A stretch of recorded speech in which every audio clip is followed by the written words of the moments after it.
Thank you so much for joining us. I really appreciate it. We're doing a podcast on Malcolm X, and specifically as what he's meant for the Muslims worldwide. And then I really am fascinated by your special focus on the women as part of that, American Muslim women. So I thought for me that was an ideal aspect to have as well on the show.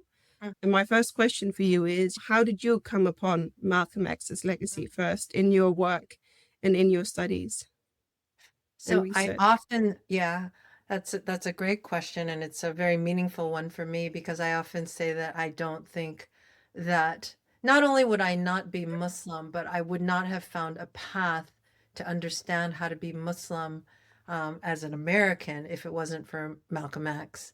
And this is because I grew up in the San Francisco Bay Area, which is where I am right now, in the 1980s and 90s. And it was a landscape in which African American Islam and Black Muslims in particular were very present, and not in a way that was loud or kind of, I mean, they were just present. They would stand on the corners selling bean pies. People would stand, when you were driving across town, you would be able to buy a copy of the Final Call, which was the Nation of Islam's newspaper. You'd roll down your window, you'd get a paper. So I sort of came of age where these were part of my daily landscape.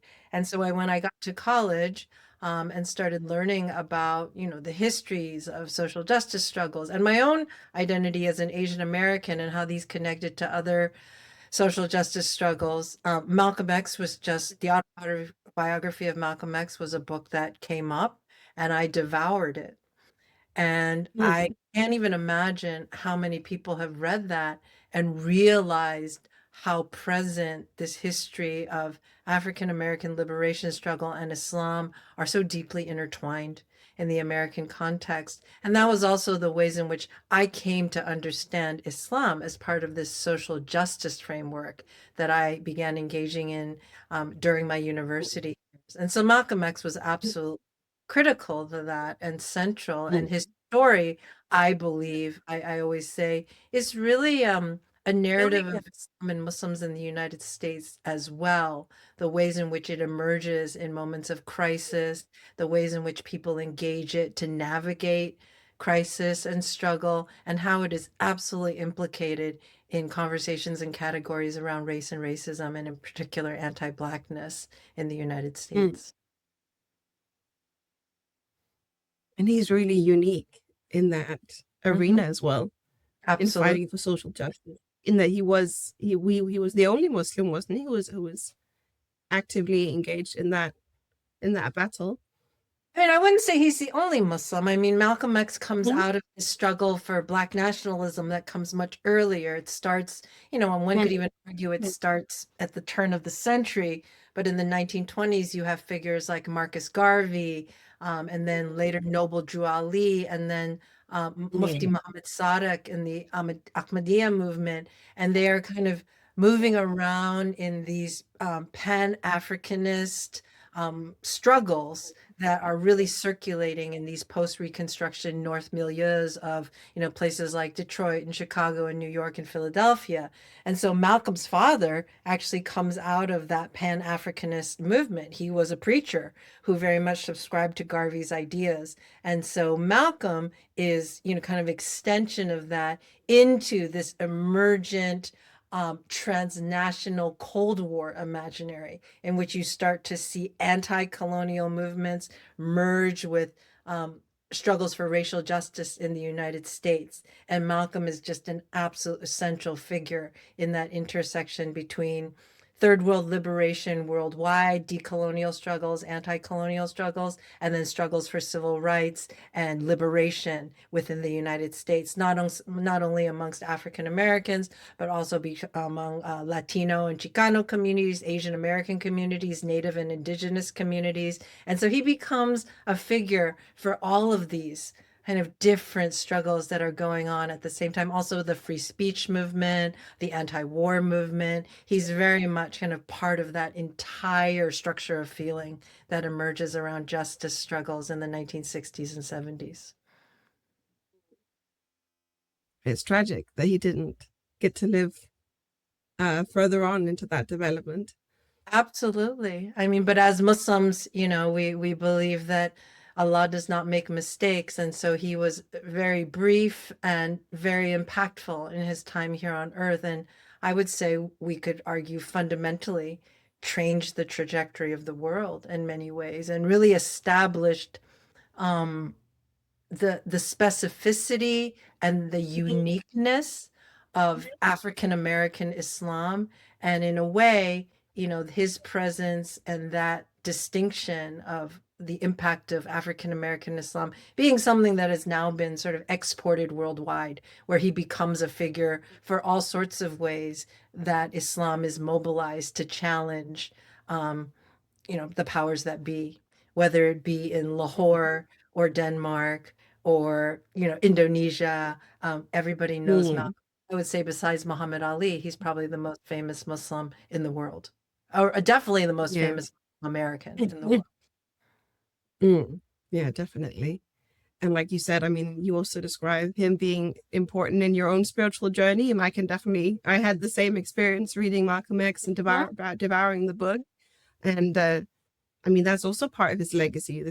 He is also a conversion story in a sense. It's also a story of someone who converts, and twice in the same book, I'd say, first into the Nation of Islam and then into Sunni Islam towards I the mean, he end. converts us. So Uh, I teach that book every single time I teach my Islam in America class, and we look at his journey through all these different transformations that he has, throughout his life. mm, Malcolm Little into kind of yeah. Detroit Red, into Malcolm X and the Nation of Islam, and then into El Haj Malik El Shabazz by the end of his life, right? And all of these struggles. And then, in prison, he calls himself like the big Satan because he realizes the challenges and the depravity that he sees himself as being sunk into.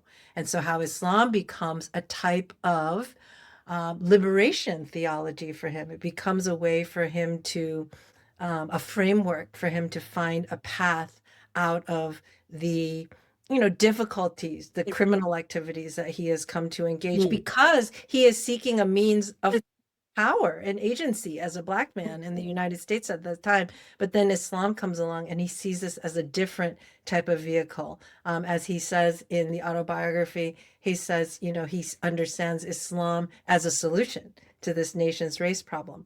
Now, I don't know if that still holds true. As we talked about, he passed away. He was assassinated very prematurely, and really before we understand the demographics of US Muslim communities as they are now, with the ways in which that shifted after the 1965 Immigration Act, which really changed the composition of mm, American communities.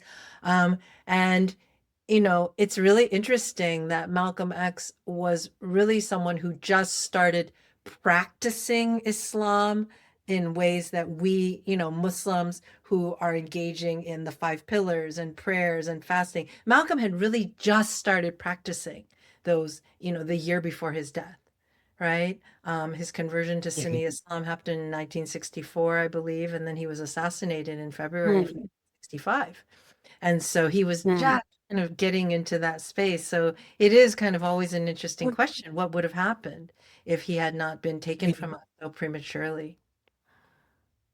And also, it's a game I like to play as well because he has this insatiable thirst for knowledge, and with Islam, for me, it's a kind of a well that just keeps going. You can go into spirituality. I mean, you can go into hadith studies. He could have become so much for the whole ummah, and Absolutely. I imagine he might have.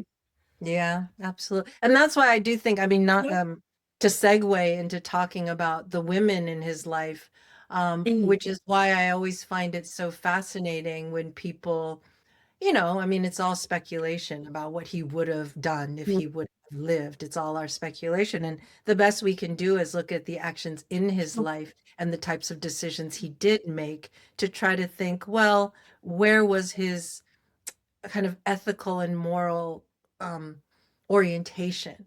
And the one thing I always point out is that in a moment in which, Elijah Muhammad was being accused of a lot of different scandals with having, children with different women in the Nation of Islam, and those women being silenced by many others in the movement, Malcolm was actually the one who ultimately decided that he had to look into these accusations. And I will always say, Malcolm believed women. And so, this was something that I remember came up during the Me Too movement, in which Malcolm X, I kind of saw him as an example of him leading with his, at least, kind of integrity in listening to these women's voices in the movement, and understanding that that was part of his practice as a Muslim, to listen to these women, and at an enormous cost to himself, because Elijah Muhammad was a father figure to him. He had had a very difficult relationship with his own father. And for him to, kind of dismantle fantasy, or the presence of this man that had come to occupy such a meaningful place in his life, must have been heartbreaking, earth-shattering for him to accept what he had done. But he chose to believe women, and so that always, to me, is very moving. Yeah. And his relationship with the women in his life is quite interesting to me as well. I'm fascinated by his sister, Ella Little Collins, and how she gave her Hajj money for him, and also his relationship with his wife. But do you think also in other ways also he was shaped by the women in the movement? Oh, absolutely. Liberation? His entire life can be read through his engagements with women, beginning with his mother, Louise Little, who he had, an interesting relationship with, because as we read in the autobiography, his mother was actually very light-skinned, had been the product of a sexual assault between her own mother and a white slave master, right? And so he was always very aware of his mother's background and the ways in which his father actually preferred him because he was lighter than his siblings. But his mother actually had a preference for his darker skinned siblings. So he was always very aware of these histories and the way they influenced his life, and this impacted his relationship with his mother. He felt incredibly indebted and responsible to her in many ways. After his father was tragically, assassinated, murdered, lynched, right, by a white mob.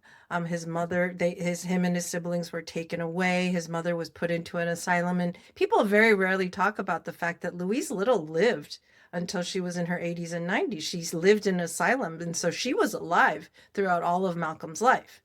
Right. And so she was always a presence that he was negotiating. And then there's his sister Ella, who he saw. I mean, he speaks about her in really interesting terms. He talks about her as this very strong Black woman.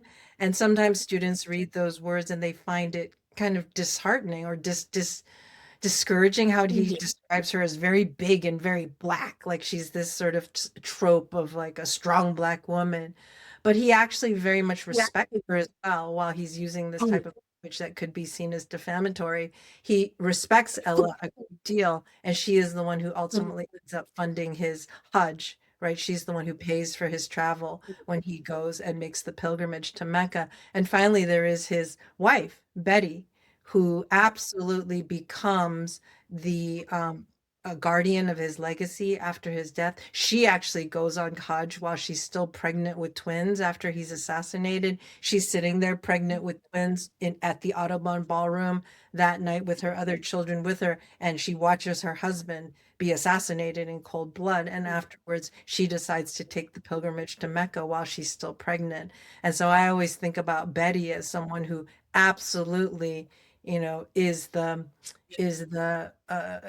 carries the flame for her husband's legacy in many ways, and the reason why he is still so remembered and known is because of Betty. She very much carries that legacy. And then there's, in after his death, there's his daughters, right? Ilyasa and, his other daughters, who have very much been the ones who have appeared at different events in the Muslim community in the United States, and they're very much sort of representatives of their father's legacy, even though he was tragically taken away from them at a very young age. Can't imagine the situation she must have been in.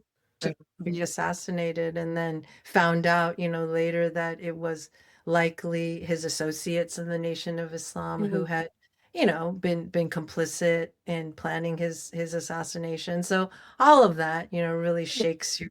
Mhm. I mean, the very ground you walk on. So, I mean, her incredible fortitude for raising all of these children as Muslims after his death, um, getting her PhD. She goes back to school and gets her PhD and becomes Dr. Betty Shabazz, and really is the guardian of his legacy until she passes away tragically many years later. Yeah. So I wanted to move on to the more contemporary landscape. What do you think, in terms of how the Islamic landscape is today in America? How is it different from Malcolm's time in terms of like challenges and themes and Right. tensions? And why do you think Malcolm is still so incredibly relevant today? He's constantly being studied and talked about, and new documentaries and so on, books being. Well, I believe Malcolm X is still so incredibly relevant because his life meant so many different things to different groups of people. And one of the consequences of his early death, and this sort of what could have been with his life and his legacy, is that everybody has taken certain pieces, each, kind of the Black nationalists, that struggle, the progressive left, the radical left, Muslims, Black Muslims, non-Black Muslims, every kind of group has extracted what they needed from Malcolm's legacy. And while that is totally understandable, what is also frustrating about that time at times is that they don't take into consideration that he was a whole and complex human being that actually embodied all of these realities. And so one of the things I like to do is kind of think about him as a human being, as a man, right? And think about all the complexity and contradictions. And he was also learning, he was just at the very end of his starting to be truly an advocate for women's rights. Like he would talk about how, he understood from his travels that how the status of women in a country actually speaks to their larger status in the world, right? He wasn't at that point until the very end of his life. And so speaking about the landscape now, I always talk about how 1965, I don't like to try to say everything changed, but I will say 1965 was an absolutely pivotal year in thinking about Islam and Muslims in the United States, because you have Malcolm's assassination in February of 1965. And later that year, that fall, you have the passage of the Hart-Celler Immigration Act, which lifts quotas on immigration in the United States. And it was primarily the act that had kept immigrants from South Asia, East Asia, North Africa, and Africa out of the country, because there had been quotas that limited immigration from all those places. So after those restrictions were lifted, and those restrictions were lifted very much because of the advocacy of civil rights struggles, of African American civil rights, because if America is trying to present itself as this democracy in the world, it is a contradiction for them to actually have restrictions on immigration for people trying to find refuge in the United States. So these restrictions are lifted in 1965, and this absolutely changes the demographics of the US Muslim community. This is when you have a great deal of engineers, doctors, students coming from South Asia, East Asia, West Asia, etc., coming in, the Afghani community, the Pakistani community, a lot of the Arab community, Southeast Asians, Indonesians, Malaysians, things like that. This is the period in which all of these diverse groups of Muslims start pouring into the United States. And this fundamentally changes who and what Muslims in the US. Because prior to the 1960s, the vast majority, if you were to run into a Muslim in the United States, they would be African American. Now, it is true that there were significant numbers of Arabs in the Midwest, places like Detroit, also in New York, places like that. There were Arabs, Syrian, Egyptian, otherwise. small but significant, but the vast majority were Black. And so after 1965, this completely changes the landscape. Now, I don't want to kind of go on and on. I know we don't have that much time, but the way in which this changes it to a very different world than what Malcolm engaged is that you had African Americans who existed in the United States who converted to Islam, who chose Islam as a type of liberation theology, as a type of critique of white supremacy, as a critique of the American nation state, as a critique of American empire. Right? They saw Islam as a way of protecting themselves from the ravages of anti-Black racism and finding something that was an alternative to Christianity, which they saw as something that supported white supremacy, right? The church being something that actually co-signed the logics of white supremacy. So Islam was an alternative to that for African Americans. So you have Islam existing as a type of insurgent religious practice for Black Americans, whereas, which is always the case with immigrants, my parents are immigrants, and so I am in no way criticizing this ideology. But when you voluntarily immigrate from another place, especially to the United States in this moment, I mean, this is not really true right now, but America was seen as the place of opportunity. It was seen as the place where you could come and live the American dream, right, in the 1960s and 70s. And so for this new wave of Muslim immigrants that were arriving at that time, they come with a very different orientation. They don't want to critique America. They want to be a part of America. They don't want to protest America. They want to embrace America. So you have set up this, there comes to be these two very fundamental political orientations within the US Muslim community that emerge in the 1970s, 80s, and 90s, and they really come to a head after 9/11. Because you see the very different orientation of African American Muslims who have very much long engaged Islam as a type of social justice practice, which Malcolm X very much represented. And then you have immigrant Muslims who are very much just trying to live the American dream. And after 9/11, we see both of these voices emerging on the national stage, and Malcolm X again becomes a sort of litmus test, like for how people are engaging. And the fascinating thing is, I always say, even if you are a Muslim immigrant who has come here and, says, oh, I don't, have anything to do with those social justice struggles. I just came. Young people, their children, the second generation, the third generation, as they start to explore who they are as Muslims in the United States, will always come across Malcolm X. They will always come across hip hop. They will always come across the ways in which African American Muslims have created their identities as Muslims. And I do see that continuing to be very powerful for young people in this moment where they see a figure like Malcolm X and understand that Islam is not just this sort of, idea in the ideas of conservatives, like, oh, they're all terrorists, they're all this. It has actually been an incredible source of strength and resistance and organizing and justice. And it is embodied in the figure of Malcolm X. And is that something that can be used today for young people, do you think, as well? Absolutely. I mean, it's challenging because, again, we live in this moment in which there are so many ways that people can engage Malcolm's legacy. But I don't think, I always say to students, just read the book. Just listen, just look up videos of him speaking, just listen to his voice. And students are always so surprised because in the United States, they are taught in high school that there were two figures in the civil rights movement. There was Martin Luther King and there was Malcolm X. And Martin Luther King was very peaceful and loving and wanted everyone to get along. And Malcolm X was very angry and violent, and we should not, take that tack. And all I need to do is show them like two clips of Malcolm X and read first chapter of the autobiography for them to say, oh my gosh, they've taught us everything wrong.